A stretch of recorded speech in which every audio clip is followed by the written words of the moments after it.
Cagayan, handa ka na bang kilalanin ang bayan ng Lalo? Sa katunayan, ang malalalok o ang ibig sabihin ay alinuno ang sinaunang pinagmulan ng pangalan ng bayan ng Lalo. Inakala ng mga dayuhan ang bansag dito ay Lalok dahil ito ang karaniwan nilang naririnig mula sa mga mamamayan. Noong 1581, pinangalanang itong Ciudad de Nueva Segovia ni Juan Pablo Carrion at naging sentro ang bayan ng Cagayan dahil sa kanais-nais nitong lokasyon malapit sa ilog. Kasabay ng pagiging syudad ng bayan, ang panananahan ng Archdiocese of Nueva Segovia mula 1595 hanggang 1758.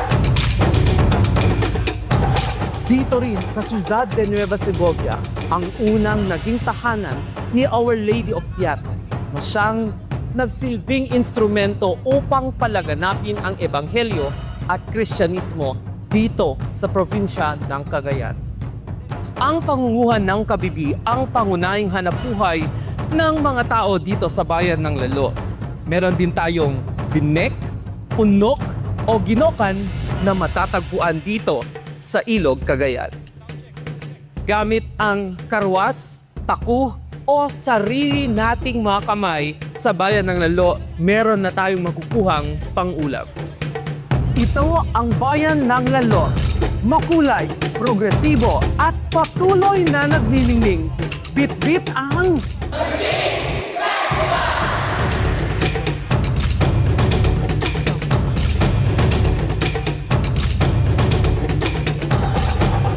Lakbayin, tangkilikin, at mahalin ang bayan ng Lalo.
You are the land of my birth and the sea of my affection.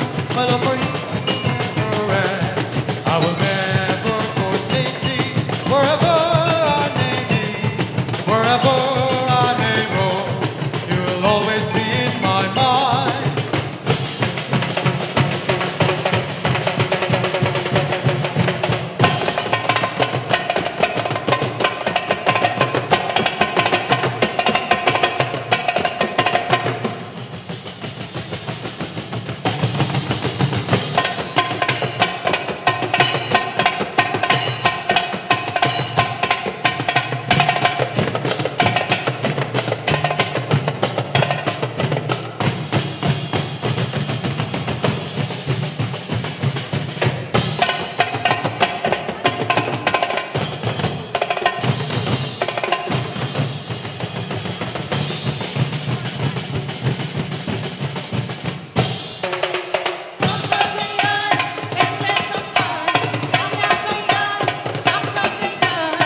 Sariwang hangin, payapang baybayin, haplos ng buhangin at magagandang tanawin. Sariling atin.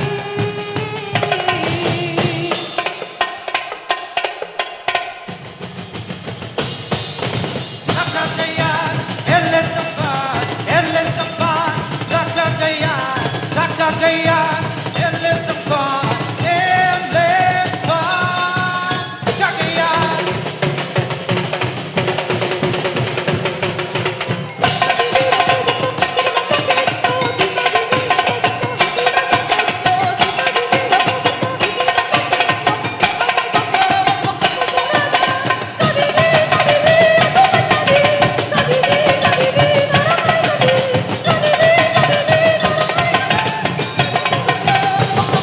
La Los Kabibi